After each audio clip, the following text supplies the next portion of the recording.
العالمين والصلاة والسلام على سيد الأمين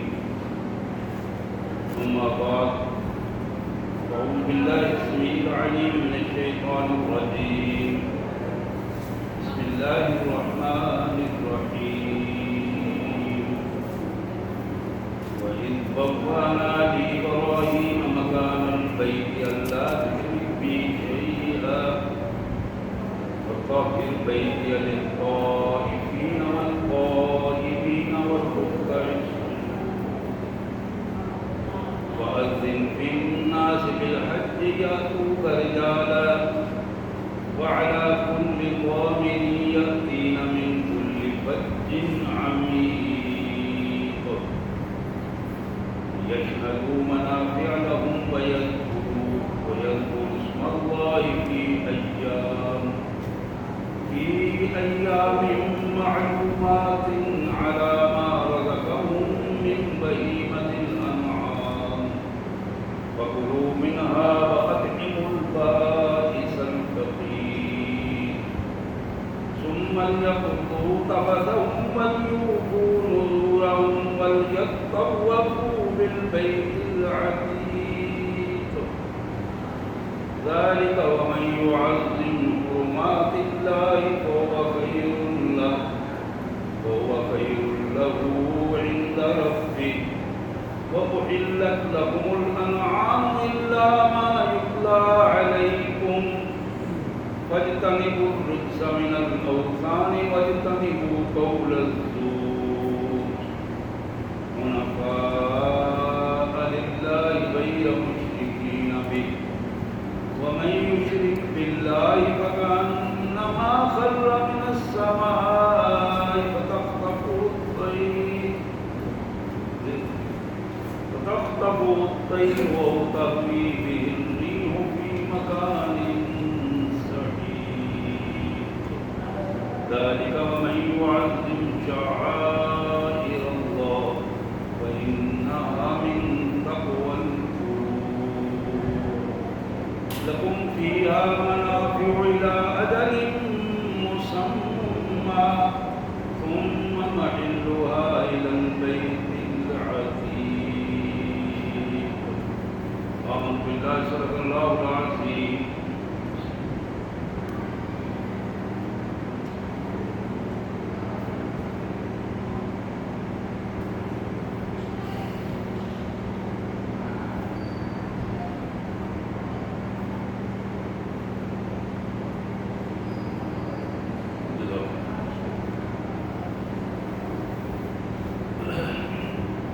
اللهم صل على سيدنا مولانا محمد وعلى آل سيدنا مولانا محمد كما صليت على إبراهيم وعلى آل إبراهيم إنك حميد مجيد اللهم صل على جميع الأنبياء والمرسلين وعلى الملائكة المقربين وعلى سائر الصحابة والتابعين وعلى عباد الله الصالحين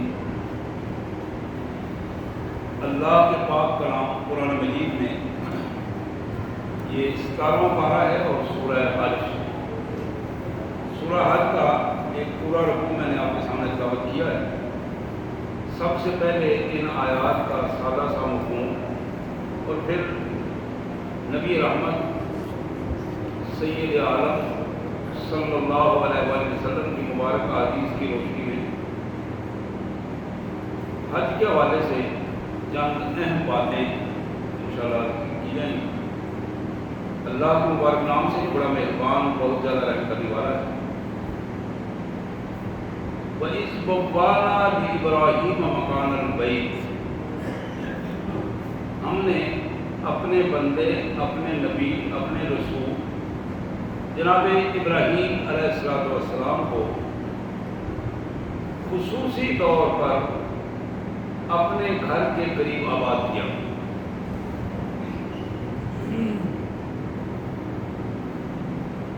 ابراہیم جب وہاں پہنچے تو ہم نے انہیں حکم دیا کہ اللہ تشرک بھی شیئا.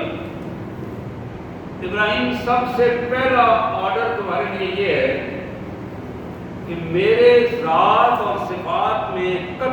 کسی بھی حوالے سے شرک کا کوئی شیبہ نہیں ہونا چاہیے. یہ سب سے پہلا آرڈر ہے. اور جہاں بھی ملا ہے سب سے پہلا آرڈر اللہ کی طرف سے یہی ملا ہے. یہ بات ایسی ہے کہ جو دو ٹوک بات ہے. وَطَاهِرْ بَيْتِيَ لِلطَّائِفِينَ وَالْقَائِمِينَ وَالرُّكَّعِ السُّجُودِ. دوسرا حکم یہ ہے کہ تمہاری ذمہ داری یہ بنتی ہے کہ میرے اس گھر کو طواف کرنے والوں کے لیے، یہاں قیام کرنے والوں کے لیے، رکوع اور سجدہ کرنے والوں کے لیے ہمیشہ پاک رہنا چاہیے، پاک صاف ستھرا رہنا چاہیے. اور یہ پاکیزگی دونوں طرح ہے. صفائی بھی لینی چاہیے اور نظریاتی پاکیزگی جو ہونا چاہتی تھی شرک کی کیفیت بھی نہیں ہونی چاہیے. پھر فرمایا کہ ہم نے حکم دیا اپنے بندے ابراہیم کو وَأَذِّن فِي النَّاسِ بِالْحَجِّ. ابراہیم ہمارے اس گھر میں کھڑے ہو کر لوگوں کو حج کا اعلان کرو اور بلاؤ لوگوں کو. یَأْتُوکَ رِجَالًا وَعَلَىٰ كُلِّ ضَامِرٍ. تم دیکھو گے کہ تمہارے اس آواز دینے کے بعد لوگ جوک در جوک پیدل بھی چل کے آئیں گے اور اپنی ہر سطح کی ہر قسم کی سواریوں پر سوار ہو کر بھی آئیں گے. من کل فج عمیق، اونچی جگہ، نیچی جگہ، کمزور سواریاں، طاقتور سواریاں، ہر انداز اختیار کریں گے، لیکن تیری اس آواز پر لبیک کہتے ہوئے ہمارے گھر آئیں گے. کیوں آئیں گے؟ ہم نے ان کے لیے رکھ دیا ہے لِيَشْهَدُوا مَنَافِعَ لَهُمْ، تاکہ اس گھر میں، اس پاک سرزمین پر ہم نے ان کے لیے جو فوائد، جو مہربانیاں، جو رحمتیں بکھیر رکھی ہیں اس کو اپنی آنکھوں سے آگے دیکھیں اور ان کو سمیٹیں اور حاصل کریں. وَيَذْكُرُ اسْمَ اللَّهِ فِي أَيَّامٍ مَّعْلُومَاتٍ. اور ہم نے جو چند دن خصوصی طور پر مقرر کر دیے ہیں، یہ جو ایام ذوالحج پہلے 10 دن، ایام تشریق جو حج کے 3 دن، یہ جو ہم نے جان بوجھ ہر فرد کو بتا دیا اور اس کے ذہن میں یہ طے شدہ معلوم ہے. ان ایام میں خصوصی طور پر اللہ کی تکبیرات کو بلند کیا ہے، اللہ کی کبریائی کو بلند کیا ہے، اللہ کے یاد کو تازہ رکھا جائے. علامہ رزقہم من بہیمۃ الانعام. اور خصوصی طور پر یہ جو چوپایوں کے قربانی کی صورت میں ہم نے انہیں رزق فراہم کیا ہے، اس رزق کو کھاتے ہوئے کائنات کے مالک کی کبریائی کو خصوصی طور پر بیان کریں اور اس کا شکر ادا کریں. فَكُلُوا مِنْهَا، اس سے خود بھی کھائیں. وَأَطْعِمُوا الْبَائِسَ الْفَقِيرَ، اور جو محتاج، مانگنے والا، بغیر مانگنے والا، اس تک بھی اس کو پہنچائیں. ثُمَّ لْيَقْضُوا تَفَثَهُمْ، جب حج اور قربانی کے ان واجبات سے فارغ ہو جائیں، فرائض سے فارغ ہو جائیں، تو پھر اپنی میل کچیل اتاریں، صاف ستھرے ہو جائیں. یہ جو 3-4 دن مسلسل بھاگ دوڑ میں وہ ہماری عبادات میں لگے رہے، اب ہمارا حکم یہ ہے کہ وہ پاک صاف ہو کر نہائیں دھوئیں اور اپنے آپ کو درست کر دیں. وَلْيُوفُوا نُذُورَهُمْ، اور گھر سے چلتے وقت جو انہوں نے اللہ کے گھر کے لیے نظریں مانی تھی وہ ساری یہاں پہ پوری کریں، جو وعدے کیے تھے ان کو پورا کریں. وَلْيَطَّوَّفُوا بِالْبَيْتِ الْعَتِيقِ، اور اللہ کے اس قدیمی گھر کا طواف بھی لازم ہے. وہاں سے فارغ ہو کر یہاں آ کر یہ لازمی طواف بھی، فرض طواف بھی کریں. ان ساری باتوں کو بتانے کے بعد مالک نے فرمایا ذالک، یہ ہے سارے احکامات کا پورا طریقہ کار. یہ طریقہ کار ہے، یہ ہم نے پورا شیڈول تمہیں دے دیا ہے، لیکن سن لو. وَمَن يُعَظِّمْ حُرُمَاتِ اللَّهِ فَهُوَ خَيْرٌ لَهُ عِندَ رَبِّهِ. جس شخص نے اللہ کے قانون کو سمجھتے ہوئے اس کا احترام کیا اور اس کے مطابق عمل کیا، یہ بندہ ہے کہ اس کی نیکی اس کے رب کے پاس محفوظ ہے۔ اللہ کے ریکارڈ میں وہ بندہ خیر للخرائط، خیرات، بہترین نیکیوں کو سمیٹنے والا بنے گا۔ وَأُحِلَّتْ لَكُمُ الْأَنْعَامُ إِلَّا مَا يُتْلَىٰ عَلَيْكُمْ، جتنے چوپائے ہیں، مویشی ہیں، وہ ہم نے تمہارے لیے حلال کی۔ ہاں، جو اس قرآن میں جن کا نام لے کر ہم نے منع کر دیا ہے، حرام قرار دیا ہے، وہ حرام ہوں گے۔ اس کے علاوہ جتنے ہیں وہ حلال ہیں اور تم ان کو استعمال کر سکتے ہو۔ فَاجْتَنِبُوا الرِّجْسَ مِنَ الْأَوْثَانِ وَاجْتَنِبُوا قَوْلَ الزُّورِ حُنَفَاءَ لِلَّهِ غَيْرَ مُشْرِكِينَ بِهِ۔ سبحان اللہ۔ آخر میں پھر وہ محتاط رہنے کے جو قوانین ہیں ان کو دوبارہ پھر دہرایا گیا، حجاج کرام کے لیے بھی اور عمومی مسلم امت کے لیے بھی۔ فَاجْتَنِبُوا الرِّجْسَ مِنَ الْأَوْثَانِ، اس بات کا پورا خیال رکھو کہ زندہ یا مردہ جو بت ہیں ان بتوں کی گندگی سے بچو۔ صرف یہ نہیں بتایا کہ بتوں کی عبادت نہ کرو۔ رجس اس گندگی کو کہتے ہیں جو نجس سے بھی آگے ہوتی ہے، بدترین گندگی، نجس بھی گندگی کو کہتے ہیں، لیکن رجس وہ گندگی ہے جو نظریاتی اور جسمانی دونوں طرف بندے کو تباہ کر دیتی ہے۔ یہاں فرمایا فَاجْتَنِبُوا الرِّجْسَ مِنَ الْأَوْثَانِ، یہ جو بتوں کی گندگی، یعنی ظاہری طور پر بھی اپنے بندہ گندا ہو جاتا ہے، اپنے آپ کو اب غیر اللہ کے سامنے جھکا کر اس کی کوئی شخصیت کی قیمت نہیں رہتی، وہ ظاہری طور پر ختم ہو جاتا ہے، اور پھر اندر اس کی ذہنی سطح جو ہے وہ ہمیشہ پراگندہ رہتی ہے۔ مشرک کبھی بھی ذہنی طور پر درست انداز میں فیصلہ نہیں کر پاتا۔ فَاجْتَنِبُوا الرِّجْسَ مِنَ الْأَوْثَانِ، بتوں کی ڈالی ہوئی گندگی جو ہے اس سے اپنے آپ کو بچانے کی کوشش۔ وَاجْتَنِبُوا قَوْلَ الزُّورِ، اور جھوٹ کے گواہ بننے سے بچو، جھوٹ مت بولو۔ اب ذرا اندازہ کریں، بات حج کی ہو رہی ہے، قربانی کی ہو رہی ہے، لیکن شرک کے ساتھ ساتھ اس بات کو بار بار بتایا جا رہا ہے۔ وَاجْتَنِبُوا قَوْلَ الزُّورِ، بچ جاؤ جھوٹی شہادت دینے سے، جھوٹی گواہی دینے سے، جھوٹ کے گواہ بننے سے، اپنے آپ کو جھوٹا نہ بناؤ۔ تیسری بات بتائی حنفاء للہ غیر مشرکین بہ، اس حج کا سبب یہ ہے شروع سے لے کر آخر تک، جب تم حج کر کے نکلو حنفاء للہ، یکسو ہو کر ایک اللہ کے بندے بن جاؤ، غیر مشرکین بہ، تمہارے عمل میں، تمہاری صفات میں، تمہارے رویے میں قطعاً اللہ کے ساتھ کسی کو شریک کرنے کی جرأت ہی نہ پیدا ہو، تمہارا تصور ہی اس طرف نہ جائے۔ غیر مشرکین بہ، وَمَن یُشْرِک بِاللَّهِ، اور جو شخص اللہ کے ساتھ شرک کر دیتا ہے، کسی کو اللہ کا شریک بنا لیتا ہے،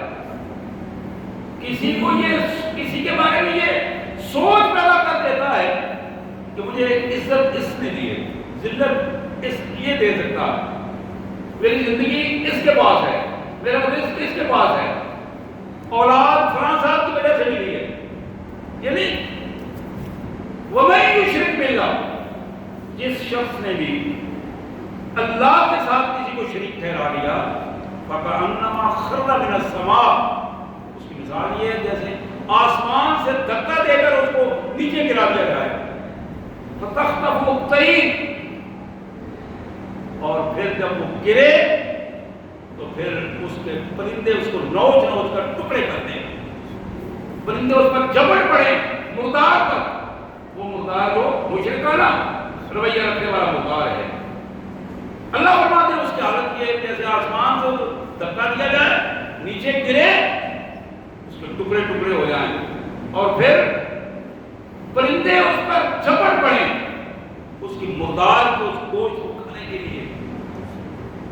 تخطف الطیر او تہوی بہ، اور ہوا کے جھونکے، پراگندہ جھونکے اس کو اٹھا کر اس کے ریزوں کو ادھر ادھر لے کر پھرتے رہے فی مکان صحیح، اور پھر اسے ذلت اور رسوائی کے ساتھ پیس کر تباہ و برباد کر دیں۔ اس کے بعد پھر ایک جملہ فرمایا، ایک پہلے فرمایا ذالک، میرے بندوں قانون یہی ہے، اس کے علاوہ کوئی قانون نہیں ہے، اس میں کوئی تعلیم کی گنجائش نہیں ہے، اس میں کسی فرقہ بندی کی بات نہیں ہے، بنیادی قانون یہ ہے، ذالک، یہی قانون ہے، وَمَن يُعَظِّمْ شَعَائِرَ اللَّهِ وَإِنَّهَا مِن تَقْوَى الْقُلُوبِ، جس شخص نے بھی اللہ کے شعائر کا احترام کیا، اللہ کے قانون کا احترام کیا، اللہ کے احکامات کا احترام کیا، اصل میں یہی وہ چیز ہے جو دلوں میں تقویٰ پیدا کرتی ہے۔ لَكُمْ فِيهَا مَنَافِعُ إِلَىٰ أَجَلٍ مُّسَمًّى، اپنی ان سواریوں سے، اپنی ان قربانیوں کے جانوروں سے تم فائدہ اٹھا سکتے ہو، تم فائدہ اٹھا سکتے ہو، اس میں کوئی حد والی بات نہیں، لیکن اس مقررہ ٹائم تک جب تک یہ ذی الحج کے دن شروع نہیں ہوتے، اس سے پہلے پہلے ان سواریوں سے تم فائدہ اٹھا سکتے ہو۔ ثم محلها إلى البيت العتيق، پھر اس کا مقام، قربانی کا مقام اللہ کا وہ گھر ہے جہاں وہ قربانیاں جائیں گی اور وہیں ان کو اللہ کو حضور پیش کیا جائے گا۔ یہ آیات تھی سورہ حج کی 17ویں پارے سے، ایک رکوع تھا جس کو میں نے آپ کے سامنے تلاوت کیا، اور ایک پورا تصور کائنات کے مالک نے اس پورے رکوع میں حج کا پورا ایک منظر اور ایک پورا تصور ہمارے سامنے رکھا۔ تو میں عرض کر رہا تھا کہ حج کیا ہے؟ بنیادی طور پر ارکان اسلام میں حج ایک وہ رکن ہے، جس طرح نماز رکن ہے، روزہ رکن ہے، اسی طرح حج ایک رکن ہے۔ نماز کی ادائیگی نہ کی جائے، اللہ کے حضور پوچھ گچھ ہوگی، اس کی سزا ملے گی۔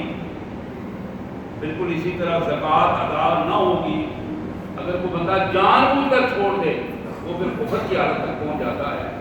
تو یہ ارکان اسلام جو پلر ہیں اسلام کے، ستون ہیں، ان میں حج کی ایک بڑی اہمیت ہے۔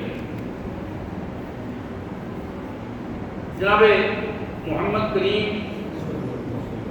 رؤوف الرحیم صلی اللہ علیہ وآلہ وسلم نے ارشاد فرمایا، یہ ترمذی کی روایت ہے، جناب عبداللہ بن عمر رضی اللہ تعالی عنہ نے بیان کی، قیل یا رسول اللہ ما یوجب الحج، میرے آقا یہ ارشاد فرمائیے حج کس بندے پر کیسے بالغ ہو جاتا، کون سا بندہ ہے جسے حج کرنا لازم ہے، جس پر فرض ہو گیا ہے؟ آپ نے ارشاد فرمایا الزاد والراحلہ، دو چیزیں ہیں، ایک بندے کے پاس زاد راہ موجود ہے، ایمان والا ہے، صحت والا ہے، اور جانے کا خرچہ موجود ہے، وہاں رہنے کا خرچہ موجود ہے، راستے میں خرچ کرنے کا، والراحلہ، اور سفر کا سامان بھی موجود ہے، سواری بھی موجود ہے۔ اگر وہ بندہ سواری کا انتظام کر سکتا ہو، آج کے دور میں اگر اس کے پاس ٹکٹ موجود ہے، اس کے پاس اس ٹکٹ کے علاوہ کھانے پینے کا خرچہ موجود ہے، حضور نے فرمایا اس پر حج فرض ہو جاتا ہے، حج فرض ہو جاتا ہے۔ یہ تو بات اللہ کے رسول صلی اللہ علیہ وسلم نے فرمائی، لیکن ہم کیا کہتے ہیں؟ حج تو فرض ہے ہمارے اوپر، لیکن وہ فلانا فرض ادا کر کے مان جائے، فرض ادا کر رہے ہیں ذرا، تو پھر یہ فرض ادا کریں گے۔ اس فرض کو ہو سکتا ہے 4 سال ادا کرتے ہوئے لگ جائیں، حج تو اس وقت فرض عین بن چکا ہے، وہ فرض عین جو اس کو ہم ڈیلے کرتے رہتے ہیں۔ ذرا بچوں کو سیٹل کر لیں تو پھر آج کریں گے، ذرا کاروبار سیٹ ہو جائے، بچہ ذرا یورپ میں جا کے ایڈجسٹمنٹ اس کی ہو جائے تو پھر ہم اس کے بعد آج کر لیں گے، بچوں کا نکاح ہو جائے، شادیاں ہو جائیں۔ میرے بھائی بچوں کی ذمہ داری ایک حد تک اللہ نے آپ کو دی ہے۔ بچوں کی ذمہ داری یہ نہیں ہے کہ نماز چھوڑ کر تم بچوں کو تھپکی دے کر سلانا شروع کر دو، ادھر نماز کا ٹائم ہوگا نہیں میں ذرا یہ کام کر رہا ہوں، پھر اس کے بعد جب سو جائے پھر میں جا کے نماز پڑھ لوں، یہ ذمہ داری نہیں ہے۔ جس شخص کے پاس بھی ایمان، صحت، سواری اور خرچہ موجود ہے اس پر حج فرض ہے، حج فرض ہے، اس میں دوسری کوئی رائے نہیں ہے۔ اور پھر محمد کریم صلی اللہ علیہ وسلم کا یہ ارشاد ذرا سنیے، یہ مسلم داروی سنن داروی کی روایت ہے، حضرت ابو امامہ رضی اللہ تعالی عنہ کی، فرمایا کہ من لم یمنعوا من الحج حاجۃ حاضرہ او سلطان جائر او مرض حابس فمات ولم یحج فلیمت ان شاء یہودیا ان شاء نصرانیا۔ اگر کسی بندے کی راہ میں رکاوٹ ڈالنے والی کوئی ایسی زہری حاجت نہیں ہے کہ کسی زہری چیز نے اسے روک دیا، اچانک بیمار ہو گیا، کوئی زہری چیز ایسی کہ جس کی وجہ سے وہ گھر سے نہ نکل پائے، اتنا مجبور ہو جائے کہ اپنے گھر سے نہ نکل پائے، پھر فرمایا یا اس ملک کا حکمران اتنا ظالم حکمران ہے کہ وہ ان کے لیے اجازت نہیں دے رہا باہر جانے کے لیے ملک سے، سلطان جائز ظالم حکمران حج پر جانے کی اجازت نہیں دے رہا، اس وجہ سے وہ رک گیا ہے، یا پھر ایسی بیماری ہے کہ اس سے چلنا مشکل ہو گیا ہے۔ حضور نے فرمایا ان تینوں کے علاوہ اگر وہ بندہ حج کر سکتا تھا، کوئی زہری مصیبت بھی نہیں اس پر، بادشاہ نے بھی اسے نہیں روکا، کوئی ایسی بیماری بھی نہ آئی کہ جس کی وجہ سے وہ چلنے پھرنے سے وادار ہو، فمات تھا اس کو موت آ گئی، حج نہیں کیا موت آ گئی، ولم یحج حج نہیں ہوا، فلیمت ان شاء یہودیا ان شاء نصرانیا، بندہ یہودی ہو کر مر جاتا، اگر وہ عیسائیت کو پسند کرتا ہے تو عیسائیت میں مر جاتا، ہمیں اس کی ضرورت نہیں ہے، کوئی پرواہ نہیں ہے، وہ یہودی مرے یا عیسائی مرے میری امت میں نہیں ہے، وہ ہمیں اس کی کوئی پرواہ نہیں ہے۔ ہم اندازہ کر سکتے ہیں ہم اس کے باوجود بھی خوشی سے اسلام کی زندگی بسر کرتے ہیں، کام کر سکتے ہیں، لیکن خود اپنی تعویلیں ذاتی تعویلوں کے تحت ہماری کوشش ہوتی ہے کہ کسی نہ کسی انداز میں اس حکم سے ہم بچ جائیں، اور اس کی جو سوال کرنے کا انداز ہے وہ بھی ہم اپنے انداز میں بناتے ہیں، اور پہلے اس کو طے کر لیتے ہیں کہ اس طرح کی بات پوچھو تاکہ ہمارا کوئی نکلنے کا راستہ نکل آئے۔ نبی محترم سید عالم صلی اللہ علیہ وسلم نے، یہ مسلم کی حدیث ہے، جناب ابو ہریرہ رضی اللہ تعالیٰ عنہ کی روایت، جناب ابو ہریرہ کہتے ہیں کہ خطبنا رسول اللہ صلی اللہ علیہ وسلم، حضور نے ایک دن خطبہ ارشاد فرمایا، ہم بیٹھے تھے سن رہے تھے، فقال یا ایھا الناس، آپ نے فرمایا لوگوں، قد فرض علیکم الحج، اللہ نے تم پر حج فرض کر دیا، فحجوا، اب تم میں ہر ایک کی ذمہ داری یہ ہے کہ وہ حج کرے، لیکن اللہ کے حکم کو تسلیم کرے۔ فقال رجل فکل عام یا رسول اللہ، ایک آدمی نے عرض کیا کہ اللہ کے رسول ہر سال حج فرض ہوگا، کیا ہر آدمی ہر سال حج کرے گا؟ فسکت رسول اللہ صلی اللہ علیہ وسلم، حضور صلی اللہ علیہ وسلم خاموش رہے، اس کا جواب نہیں دیا، حتیٰ قال ثلاثا، اس بندے نے اپنی بات کو 3 دفعہ دہرایا. اقول آمین یا رسول اللہ. وقال رسول اللہ صلی اللہ علیہ وسلم لو قلت نعم لوجبت. اللہ کے بندے بار بار زور دے کر کسی چیز کو مت پوچھو. اگر میں یہ کہہ دیتا ہاں ہر سال فرض ہے ہر بندے کے لیے، لواجبات اللہ کی طرف سے یہ فرض ہو جاتا اور تمہارے لیے مشکل پیدا ہو جاتی. میں خاموش رہا. وَلِمَا اسْتَطَعْتُمْ، اور تم اس کی ہمت نہ رکھتے کہ ہر بندہ ہر سال جا کے حج کر سکے.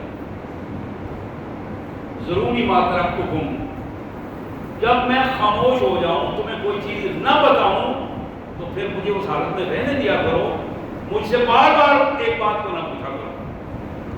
فَإِنَّمَا هَلَكَ مَنْ كَانَ قَبْلَكُمْ بِكَثْرَةِ سُؤَالِهِمْ، تم سے پہلی قوموں کے بہت سارے بندے اس وجہ سے ہلاک ہو گئے، تباہ ہو گئے، انہوں نے اپنے نبیوں سے زیادہ سوال و جواب کرنے شروع کر دیے. عمل نہیں تھا، بس پوچھ کے سوال، یہ کیسے کریں وہ کیسے کریں یہ کریں. اختلافہم علی انبیائہم، اپنے نبیوں سے حکم میں اختلاف.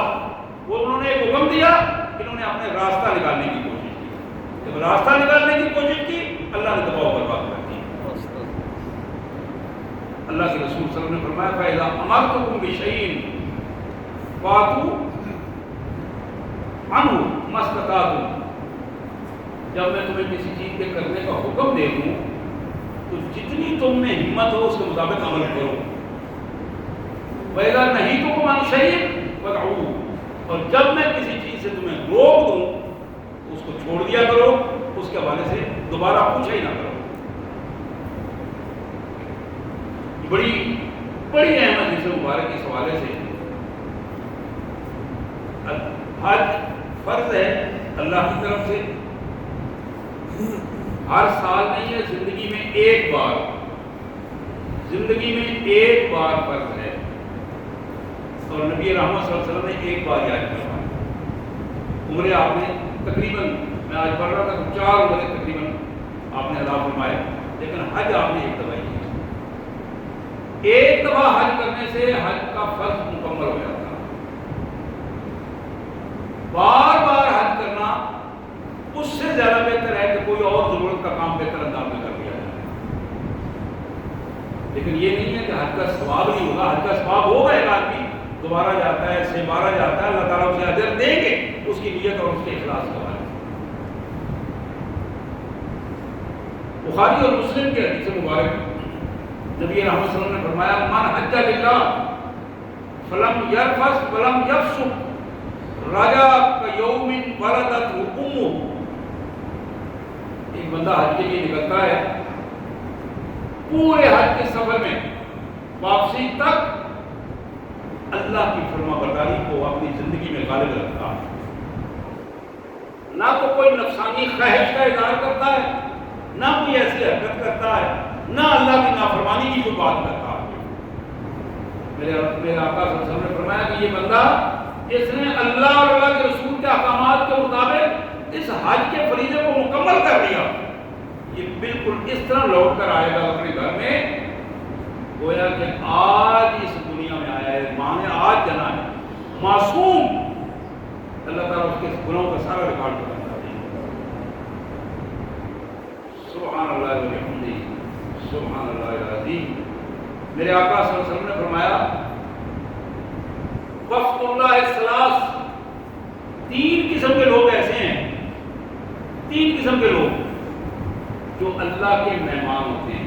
جب وہ اس عمل میں ہوتے ہیں تو وہ اللہ، وفد اللہ، ضیوف اللہ، اللہ کے مہمان ہیں. یہ الغازی والحاج والمعتمر، میدان جہاد میں لڑنے والا اور لڑائی میں جو اللہ کی راہ میں اس نے کی اس سے بحفاظت واپس آ جانے والا، یہ اللہ کا مہمان. اللہ اس کا اکرام کرتے ہیں اپنے اس بندے کا، اس کو احترام دیتے ہیں. اور دوسرا وہ بندہ جو حاجی ہے، جب تک وہ حج کے سفر سے حج کا عمل مکمل کر کے گھر نہیں آتا، اللہ کے قانون کو پوری طرح اس پر عمل کرتا ہے. اسی طرح عمرے والا ہے تیسرا، عمرے کے لیے جاتا ہے، اللہ کے قانون کے مطابق وہاں سے واپس آتا ہے. یہ تینوں اللہ کے مہمان. پھر نبی رحمت صلی اللہ علیہ وسلم نے بڑی خوبصورت ایک ہمارے لیے ارشاد فرمایا، مسند احمد کی یہ روایت. فرمایا اذا لقیت الحاج سلم علیہ وصافحہ. جب حاجی واپس آتا ہے تو تمہاری ذمہ داری بنتی ہے کہ آگے بڑھ کر گھر سے باہر، ابھی گھر نہ پہنچو، گھر سے باہر.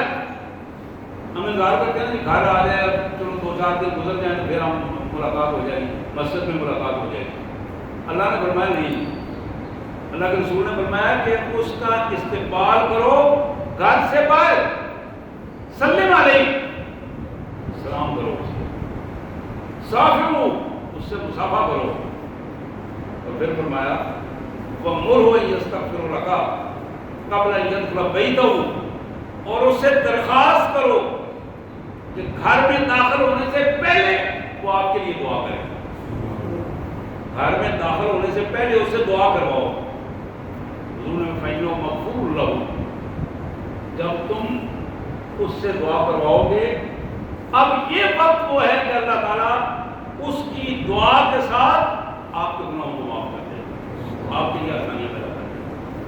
ایک جو حاجی اس انداز میں حج کر کے آیا ہے، اس نے اللہ اور اللہ کے رسول کے محبت میں ان کے قانون کو پوری طرح اس کا پیرا کیا ہے، ایک ایک چیز کو خیال رکھا ہے.